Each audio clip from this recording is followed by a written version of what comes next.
Well,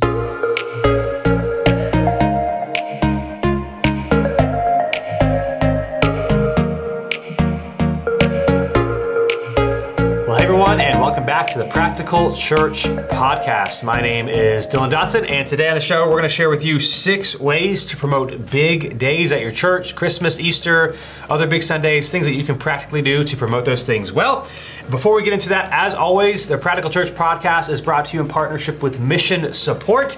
And listen, it's January, you've probably got a lot of goals and things you're thinking about with your church, and one of the ways to achieve those goals is to get help. So if you go to missionsupport.com and talk to a guy today, they can help you with things like bookkeeping, SEO, payroll, websites, a number of services to help you focus on the ministry and not having to spend so much time on the back end stuff that can sometimes be very frustrating. And so check out missionsupport.com today, learn more about how they can help you love being a pastor again and to get you focused on your ministry goals for 2025. And of course, as always, if you want more from the show, you can go to missionsupport.com/practical. And now let's get into today's episode.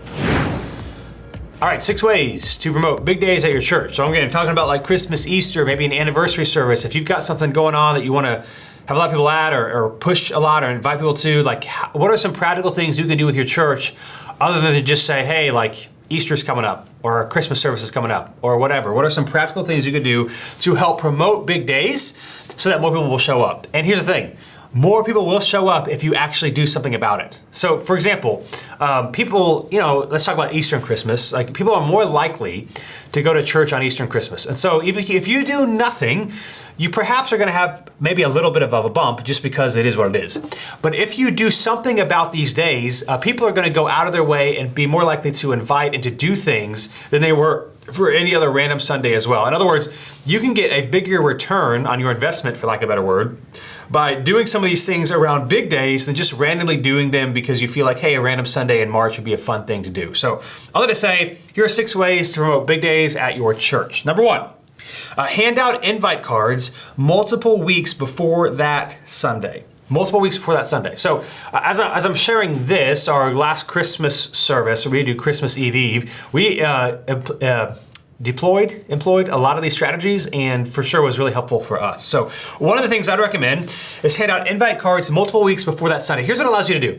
It allows you to not just like remind people and talk about the service, but what we did, like for Christmas Eve is it was just like a little business card, invite card, with like the URL, some basic information about the Christmas Eve service, and like a QR code in the website for where people can go to find more. What we did for the whole month of December, so there were 4 Sundays before our Christmas Eve service, is we mentioned it every week. Hey, as you are leaving today, leaving the auditorium, we had our serve team hand out 1 invite card to every single person, and our encouragement was to, hey, give that to somebody this week. Now, did everybody give it to somebody every single week? No. Did we sometimes find them on the ground because people got rid of them? Yes. But what it did do was it kind of reminded our people, oh, like, I should do something about this. And it reminded them every single week. And here's what I found too, like, when it comes to Christmas and Easter, you can get away with doing like 3 or 4 weeks of pushing an invite without your people getting annoyed. So for example, if at the end of your service every single week, you were handing out an invite card and just say, hey, remember to invite your friends to our church, after a while, people would either kind of like maybe get annoyed or at the least, they will tune you out. They'll tune you out. But when you do this just for special occasions, like people understand it and they get it, and I don't think they're frustrated with it at all. And it reminds them like, hey, this is something that I should do. That whether or not they actually give like the invite card itself to somebody, they are at least thinking, hey, I should invite someone, or thinking about who they should invite. And so what I would recommend, one of the strategies you could do is that you can make invite cards specifically for that day. So as of this recording, Easter is the next big day for most of us. Like, kind of think through what you're gonna be doing on Easter and go ahead and print those cards. You need to have them ready ahead of time so that 3 or 4 Sundays before Easter, you can kind of make the announcement. What I did is I mentioned it at the beginning of the sermon very briefly every single week, or at some point in the sermon, I had the invite card with me. I just kind of held it up and said something about, hey, you're gonna get this as you leave today. Just a reminder, give it to somebody and don't say no for somebody, that sort of thing. So make invite cards, print plenty of them. They're not very expensive, and have somebody at the auditorium as people are leaving, make sure that they're handing them out, 1 to each person. For us, how we would do this is like we would have someone stand at the door. Typically, we have 2 people standing at the auditorium door so that as people are leaving, everyone can get one. And then about like, I don't know, 5-10ish minutes after the service ended, not everybody like leaves the service auditorium right away. They would go into the auditorium and just hand them to everyone that was still in there. That way everybody could get them. So that's a really practical, like very low cost option, is to print invite cards and do it. Now here's the cool thing too, is like, even if somebody doesn't invite, or even if they do invite someone to this Christmas service or whatever service you're pushing, it also just gives you the ability to talk about and to create a culture of invitation. So they might not invite someone, or they may very well invite someone to this big day coming up. Regardless, like you're talking about inviting more, so it's just on your people's mind of like, oh, inviting is something that we can and should do. Like if we enjoy a church, we're kind of part of this church thing, and we want other people to meet Jesus and grow in a relationship with them, we should do this invite thing. And so again, it's a low cost option. It doesn't take a lot of time to explain every week, and people get it. Like nobody's gonna be annoyed, they're good with it. And again, if they don't wanna do it, they can throw it away. At the very least, they're thinking about it, or they're putting it in their car, in their kitchen, in their bathroom, whatever, and they're saying like, oh, I should prayerfully consider who I'm going to invite. So that's one thing you can do, is hand out invite cards specific to that Sunday. So again, with Easter coming up, you want to don't use like a generic invite card. Like make something for Easter, and every single week for 3 or 4 Sundays leading up to Easter, say, hey, you're going to get this on your way out. We'd love for you to give it to one person. Now, I mean, you could do more. You could do 3. You could do 5. My only encouragement with the invitation to the invites is sometimes people can go, I think, overboard with it. Excuse me. What I mean, like, if you were to hand out 5 invite cards and say, hey, give it to 5 people this week, I just think for most people, they're not going to do that. And so it's kind of like, oh, it's easier to dismiss, like, I'm not going to give it to 5 people. Now, you might say, well, maybe I can't give it to 5, but I can't give it to 2, so what's the harm of asking more? It can just feel very defeating. Like if somebody were to tell me, hey, give this invite card to 1 person this week, I'm automatically thinking like, I think I could do that. I might try. If you're saying, hey, give 5 invite cards out this week, I'm automatically thinking like, I don't know if I can do that. I'm not gonna try at all, And so, and of course, people can take more if they want. I'm just a fan of, hey, give it to 1 person. You can say it every week. Again, if you do it for 3 or 4 weeks and you're like, take 5, like you're expecting people to hand out 20 invite cards. Now maybe 1 or 2 people might do it, but the vast majority I think won't, and it'll probably discourage them from doing anything at all. So number 1, hand out invite cards multiple weeks leading up to that big day. Number 2, create a shareable graphic.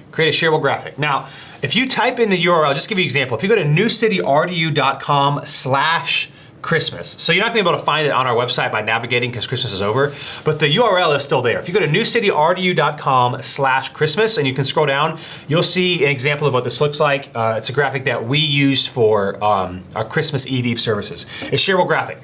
What this is, it's like an Instagram story size image. You can do different sizes. I would do something like that because you can post it anywhere, like Instagram, Facebook, Twitter, whatever. But if you want to post on your story, it's good to have the dimensions for like the story as well. And so we did whatever those dimensions are for a story, Instagram story, that was it. And we shared it with people. And if you go to our website, newcityrd.com/Christmas, you can actually download it, so people could download it. And I'm gonna share in a second another thing we did to get the shareable graphic into people's phones, if you will. I'll share that in a second.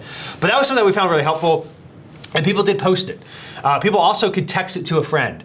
And so I would recommend, it's not a big thing, but some sort of shareable graphic that again is specific to your event. Again, less information is better. I typically would stick with the date and the time and maybe the URL. So like on the graphic, if you look at ours, it says like newcityrdu.com/Christmas. It says Christmas Eve, December 23rd, 4:30 and 6 p.m. Like that's the only text on the actual thing, and then there's the image itself. But we created a shareable graphic that people shared, and so I saw people share it on Instagram, Facebook, and Twitter. And it just makes it easier for people. I mean, people can write a post about inviting people to the church, but if you give them something to share, they're more likely to do it. They're more likely to hit download or hit save, especially if it's a good looking graphic, and share it with people or to text it with people. And so again, this one is easiest if you just newcityrdu.com/Christmas. I'm not saying it's amazing, but it just gives you an idea of what I'm talking about. I would check that out, but create some sort of social media shareable graphic that people can access and access it easily. So again, and we'll also put it in the newsletter, our email newsletter one week. If you create create a shareable graphic. If people don't know it's there or they can't access it, they won't share it. So the second one is create a shareable graphic. The third one kind of goes with the second one, but more. So how do you get the shareable graphic into people's hands easily? Because you could say, hey, everybody, go to some URL, but like, what if they don't want to do that? That seems like a lot of friction. How do you do it easily? Here's number 3.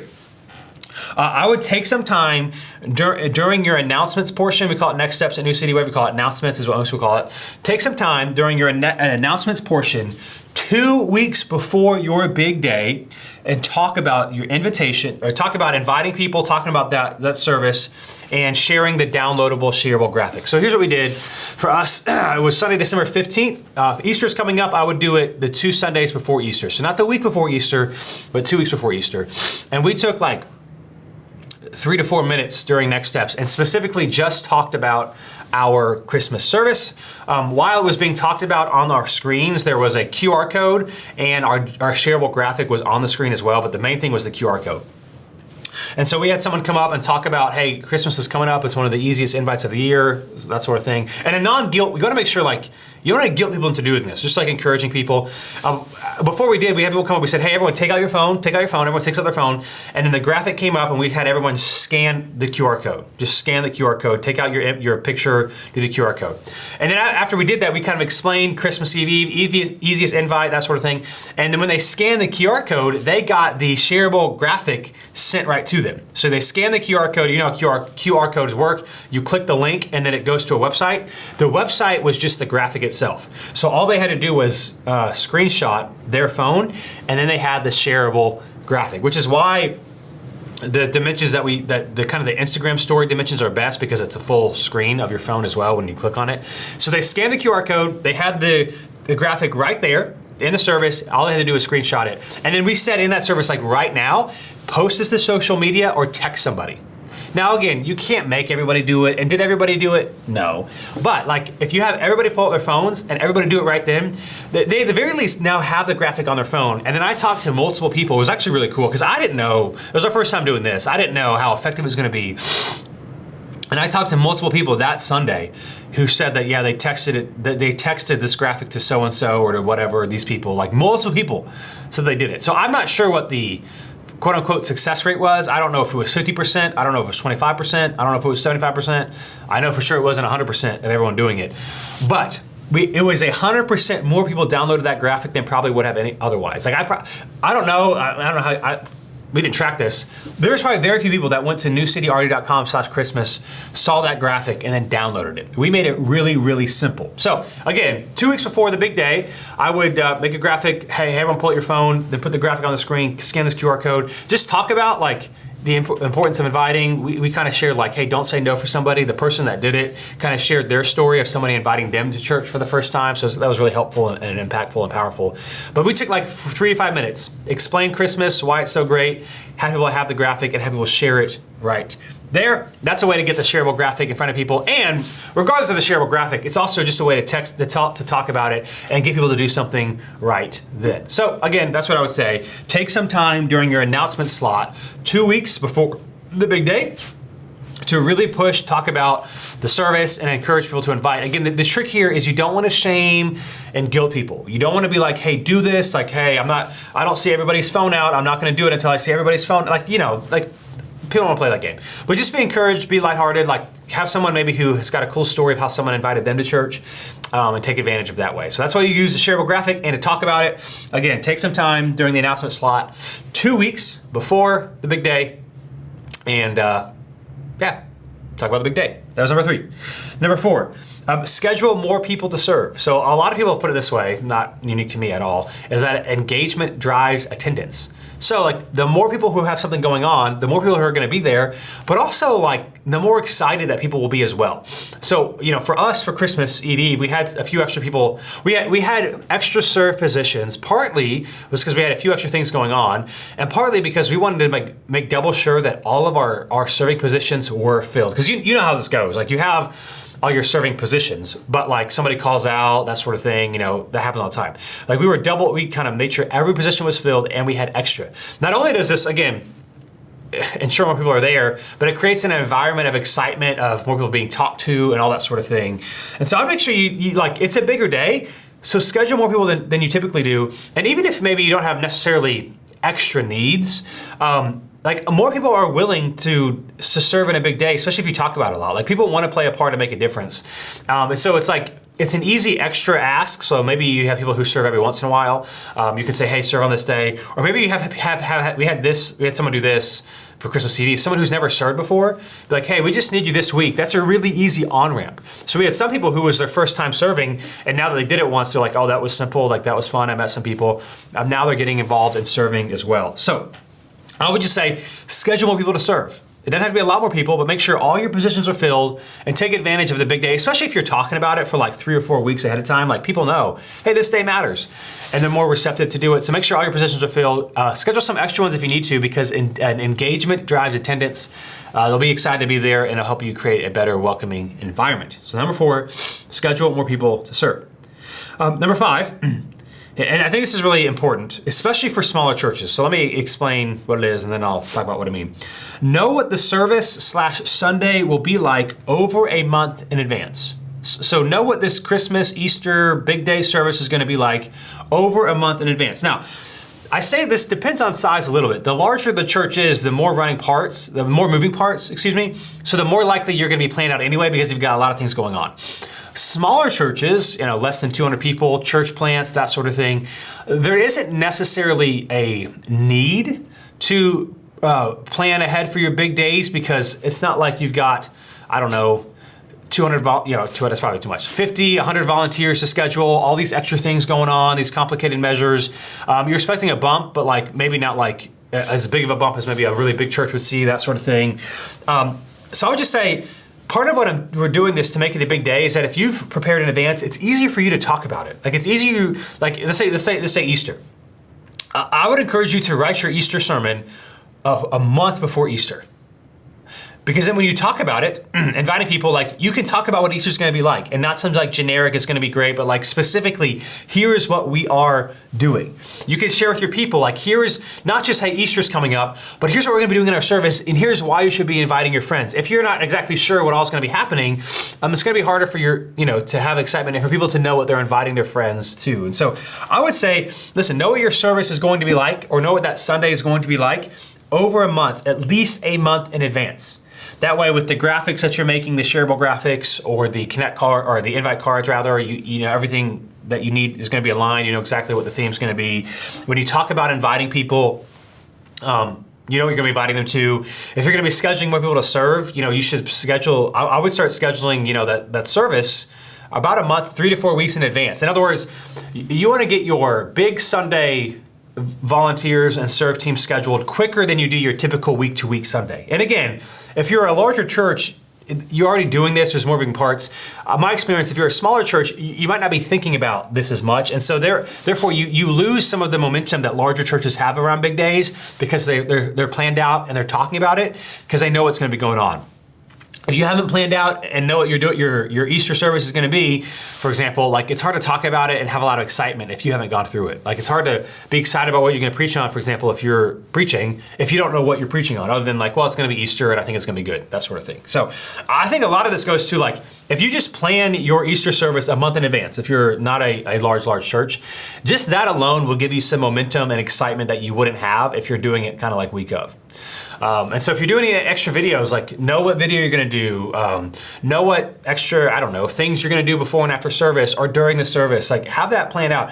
It obviously doesn't have to be like 100% ready to go, but you should know what you're doing, and that will help you give more excitement and energy behind pushing and talking about the big day. So again, that's my big encouragement, like know what you're doing about a month in advance.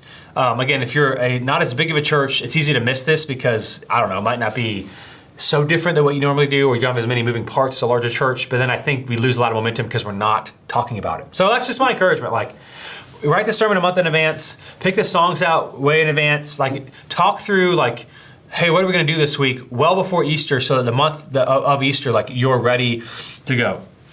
Know what the service and Sunday will be like over a month in advance, and that will give you a lot of momentum that you need. That was number 5. And then number 6 goes with it. Share something you will be doing at the service. So it's easier to encourage people to invite if there feels like there's something special to invite them to. And so if you're doing some extra videos, you can say, hey, we've got some cool testimony videos, or we're doing baptisms, or we're doing, like for Christmas Eve, we did these mini, they're not Frappuccinos. I call them Frappuccinos. I was told that's not what they are, but like ice cream coffee things. So I feel like that's a Frappuccino. Anyway, we did like these mini Frappuccinos. So we had like, and hot chocolate. And so we just had like extra treats before and after service. Obviously the service itself, we were singing Christmas carols. We had, we had a kids video, we had a testimony video, we had the candlelight thing that a lot of churches do. And so it was just easy to like talk about like, here are some special things that we're doing. So that people can like know, like, it's not just a typical Sunday. And typical Sundays are awesome, but you should, if you're going to push a big day, we'll put it this way. If you're gonna push a big day for a month and encourage people to invite, like you also should do something to make it a little special. You should do something to make it a little special. Part of the thing why this is helpful is, when it comes to like churches that are growing, I think a lot of times we just kind of assume like churches that are growing are kind of just like growing every single week, slow and steady. And sure, that some of that's true. But what you also see with a lot of churches that are growing is that they take advantage of the big days. They kind of have like an influx of people. And then obviously not all those people, but some of those people that came on those big days, they didn't stick around. Because again, they're more more receptive to an invite. And so part of taking advantage of these big days is it helps you reach more people in your community.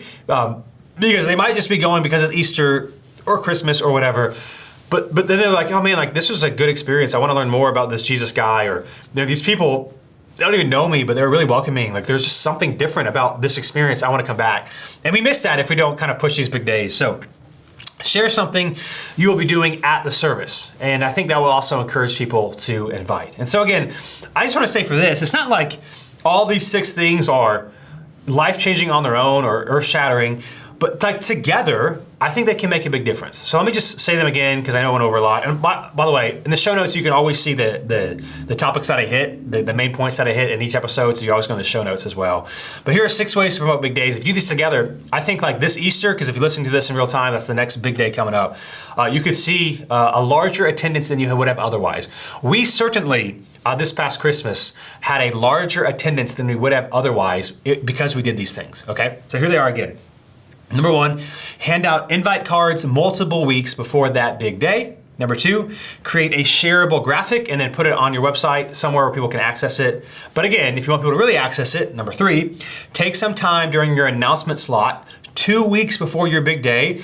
Talk about invitation, why it's such an important thing to do, why people are more receptive to it, and do the QR code thing. Like have people pull out your phones, do the QR code thing, and then talk about it and say like, hey, right now, send that to somebody or text it.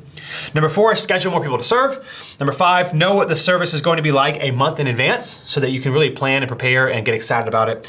And then number 6, share something you'll be doing at the service. And again, you can only do that if you've prepared in advance. So those are 6 ways to promote big days. I hope you found that helpful. And try it out for your next big day coming up. So here is my observation for this episode. And you need to remember this, that most people at your church are good with whatever your church decides. Just remember when you're making changes and explaining changes to people, most people at your church are good with whatever their church does. Now, it doesn't always seem like this because you have a very vocal minority. But after 8 years of doing this and spending a lot of time with church planners, like I would say 75, 80% of your people are like good.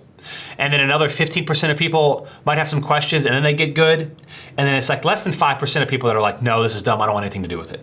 And so I just say like, this is important because I think sometimes we need to explain changes that we're making and we need to give people time to process them.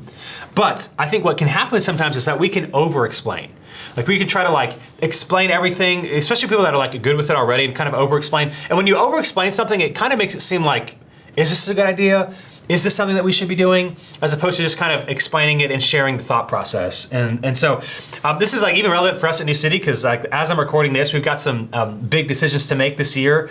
We'll be moving to a different location, trying to figure that out. And just, we got some stuff we're working through.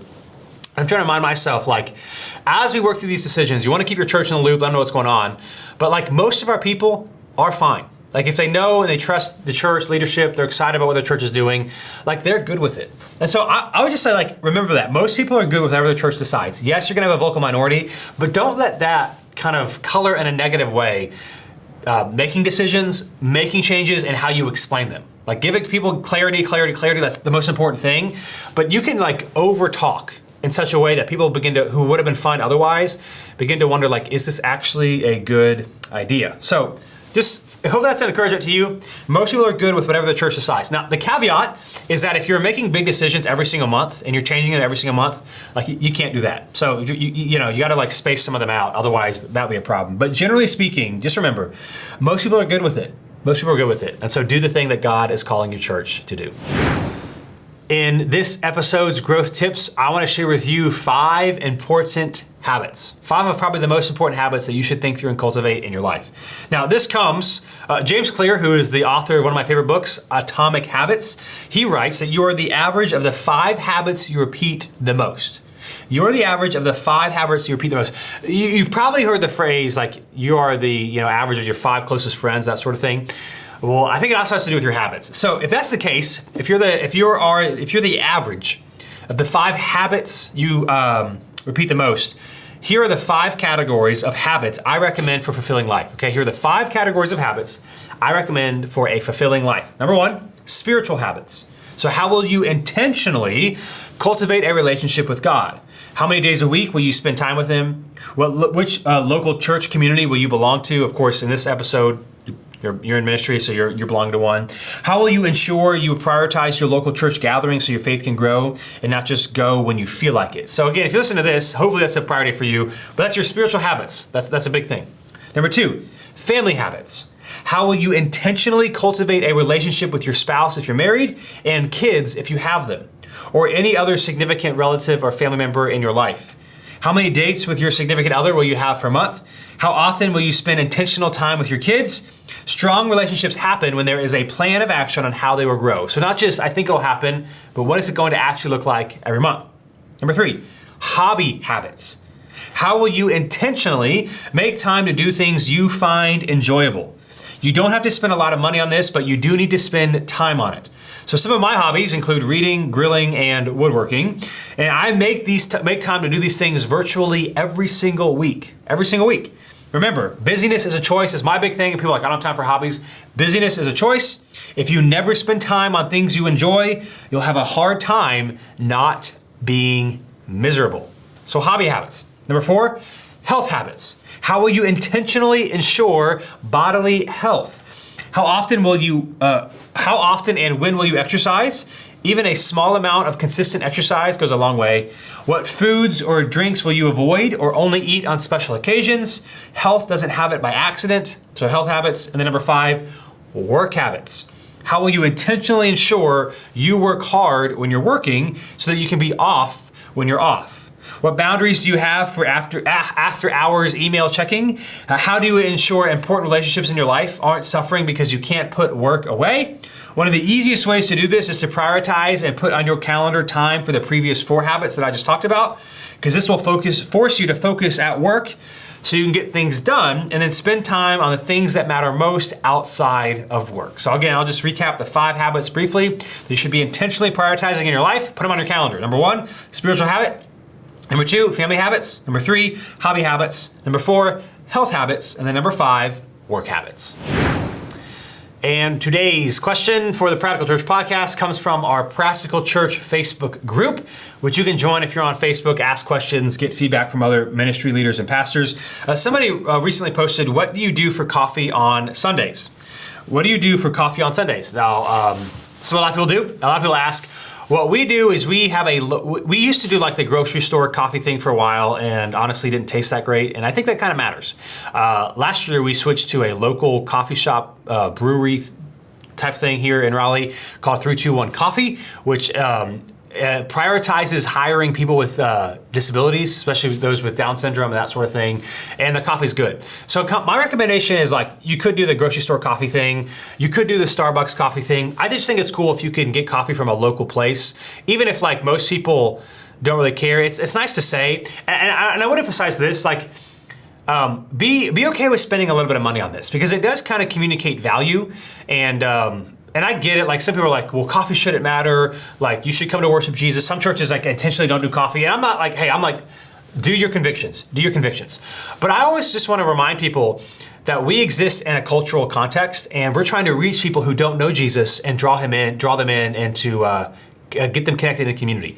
And so like having bad coffee, like if you're a first-time guest and you're like, oh, there's coffee here and it's trash, like that doesn't send a good message. So I know coffee's not the end all be all. My quick recommendation is I would buy something local, make sure it's good, and it's cool if it's like or like maybe it's a mission organization or that sort of thing. I'll just say I wouldn't do like a generic brand, and I wouldn't do like Starbucks. I would get something intentional so that you can tell people about it, and then also just like make sure it tastes good so that it shows people that you care. And that's what I would recommend for coffee on Sunday mornings. Well, as always, thanks so much for joining me today on the Practical Church Podcast. We come out with a new episode every other Wednesday, and you can also check us out on our YouTube channel, Practical Church Podcast on YouTube, or of course, check us out on the Facebook group and get connected there. If you want more from me, you can go to DylanDotson.com, and if you want more from the show, you can go to missionsupport.com/practical, and of course, as always, don't forget that this show is brought to you in partnership with Mission Support. They got a lot of great stuff, and here's one of the best things about Mission Support, if I can just say, they don't lock you into contracts. They don't lock you into contracts. Like, they're really easy to work with. If you've got something that works, stick with it. If you've got something that doesn't work, you need to change, it's super easy to kind of drop off and do something different. So check out missionsupport.com today. Check out their services. Don't get locked into a contract. They got some great services at great prices to help your church reach your ministry goals in 2025. And I'll be back with you in 2 weeks for another episode of the Practical Church Podcast.